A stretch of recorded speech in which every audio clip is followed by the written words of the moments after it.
Hello and welcome to another episode of Metal Detecting with Lugnut. In this episode, we're going to do a review of the finds of 2020. We got a lot of stuff. This was an excellent year for me from a metal detecting standpoint, despite the fact that the year itself was an unprecedented dumpster fire. It even caused me to have an employment shift. And if you're from the state of North Carolina, or maybe even not, you may recognize the edifice behind me. And this is my new place of employment. So let's go and look at some finds. We got a little bit of everything: gold, silver, relics, the whole bit. So let's go through it. So here is the Metal Detecting with Lugnut 2020 overview. We're going to do this by permission location just to consolidate everything. All of these permissions, with the exception of 2, were gotten before the onset of the plague. And that's why, there wasn't a lot of door knocking this year for obvious reasons. Some of these are long-standing permissions, but again, most of them were gotten or landed just before things went off the rails. Well, let's start with the easiest permission. My own yard. I can always hunt here. And our first find of 2020 was the laundry token from the Florida Veterans housing area down in Florida somewhere. That was pretty cool. First hole, first dig, 2020. This was the only gold from 2020. This is 10 karat, either a bracelet or necklace fragment. And then the interlocking ammunition casing item, which I think I myself made and obviously lost.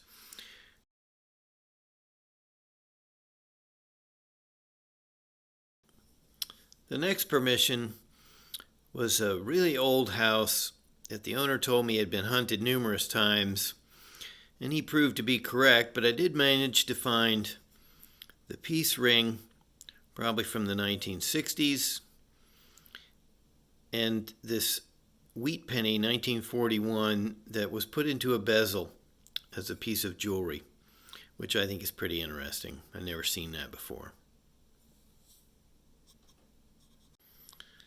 This was not exactly a door knock.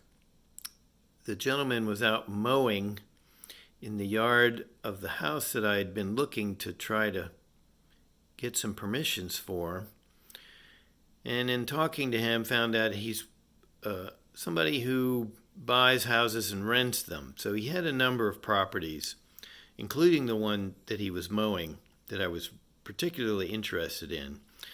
And I started at one of his other properties and got this junker ring and the marble with a friend of mine who wanted to learn how to hunt and had just bought some gear. But at the other property, we really found some interesting things. We got 3 silvers and this, which, if you watch the episode, I am thoroughly convinced is a colonial British farthing. It has the correct thickness, the correct patina, and exactly the correct diameter, despite the fact that it has no surface features.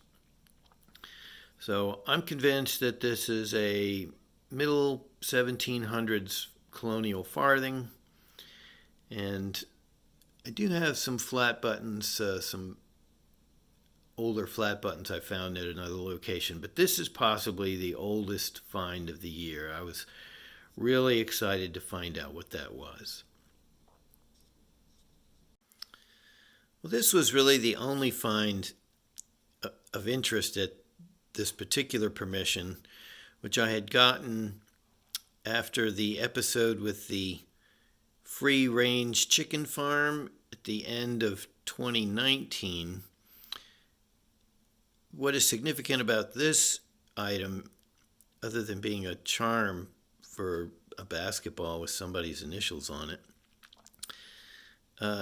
the relative failure at this permission led me less than half a mile up the road, where I lucked into the permission where I really spent most of 2020, which, if you've watched the episodes, we call the wheat field. The wheat field was a treasure trove, literally, of coins and relics, a yard untouched previously by metal detectorists. The house, built in the late 1890s, and even a little cabin way back in the woods that was even older. Found Kennedy half, 5 war nickels, a plethora of coins, quarters, dimes, Mercs, Roosevelts. My 2 bucket listers, I found this first, the 1926 Standing Liberty Quarter. Then I found the 1942 Walking Liberty Half. And then in the backyard, because this was found in the front yard, this was found in the backyard. They were then found in the backyard within 10 feet of each other. 2 wiped SLQs. Found a shot penny, a half of a penny, 1919. 3 Indians. This is an 01, this is an 04. This one's burnt to a cinder, so I'm going to say this is my 1877. But just an amazing yard. Plus, JJ found the Benjamin Franklin half. He found the Chilean 20 centavo piece, which was 50% silver. And he found a V nickel and a couple Indians. So the coins out of this yard was, right here is better than my best year ever. So that's just 1 yard. This is just the coins.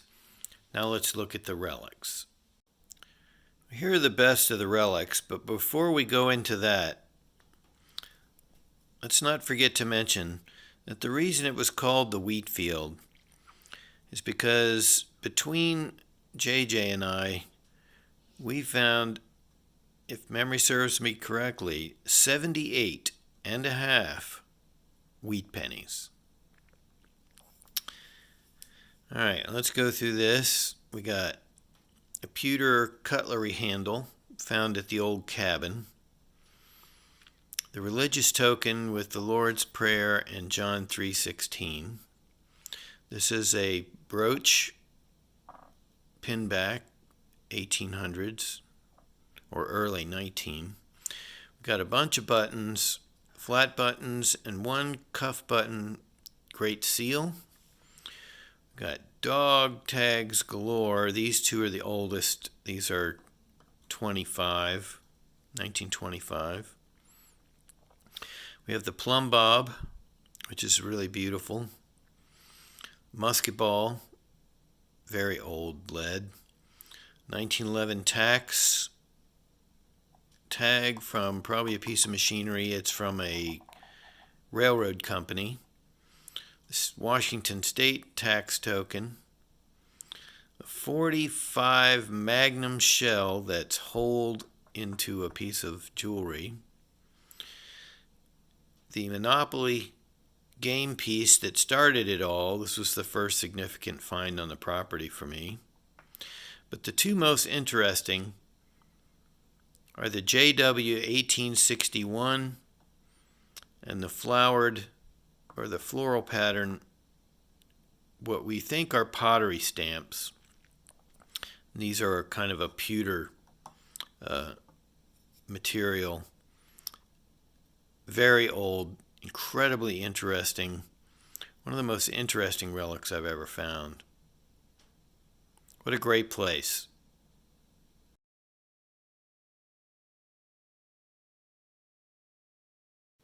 Here are the finds from the permission I have from up the road that I secured back in 2015 when I first started.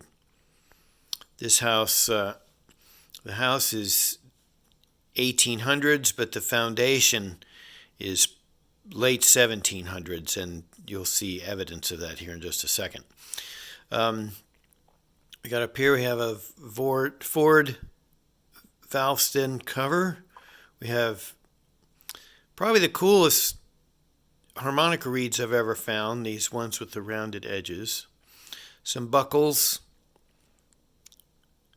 2 musket balls, a key escutcheon, a really nice buckle. This one and that one I could actually repurpose because they're perfectly working brass buckles.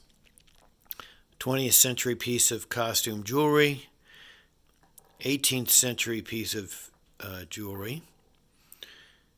The state seal of Massachusetts off of some kind of piece of jewelry, a bracelet or a necklace or something.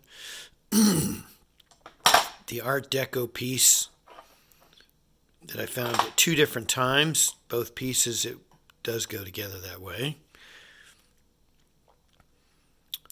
We've got buttons. Buttons. Who's got the buttons? 18th century. Oh, no, I'm sorry. 18th century, 19th century. So these are all tombacks, which are indicative to the 1700s foundation of the house. And this I found in 2015, but didn't find out what it actually was until this year, which is a King George II halfpenny.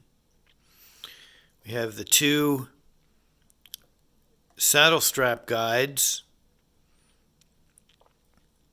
And this permission has never been coin rich, but we have burnt dime number 2 and the beautiful Indian head penny, 1906. And then probably my favorite piece from this year here was this beautiful Native American, probably Navajo designed ring that I had repaired because it was pretty squished to the point where you couldn't wear it. This beautiful Thunderbird or eagle ring. Very nice piece. This has always been an interesting permission, and it again proved to be a great place to go for short evening hunts, and all of these were found over numerous hunts during the past year.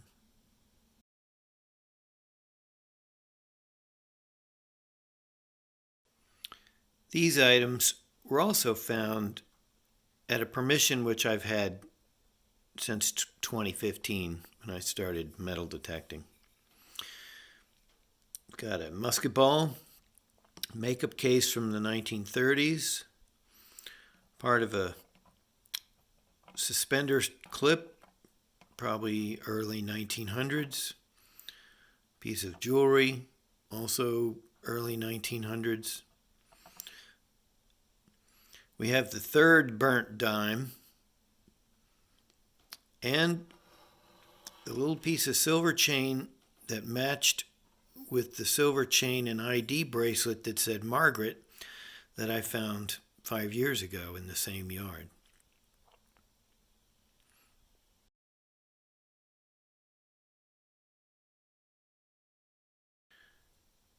Here are the pieces I found at the 1861 house next door, starting with the Boyd's Battery Center, which was a really interesting piece and had a fascinating history behind it.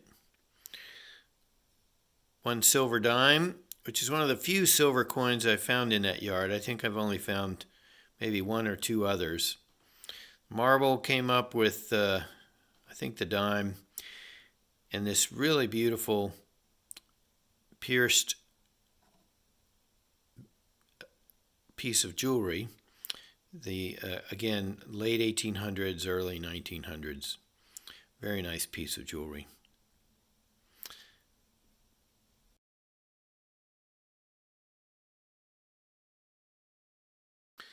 And last but not least, the only item I found at this particular permission of any interest whatsoever, and not only is it interesting, it is one of the most interesting things I've found this year, if not ever. The backwards reading pewter printing plate that says Martin Van Buren. And myself and one of my followers suspects that the backside, which is very difficult to read and is not in the best of condition, may have the name of President Van Buren's vice president, which is Richard Johnson. What this is for, we're not sure, but it is a very interesting piece.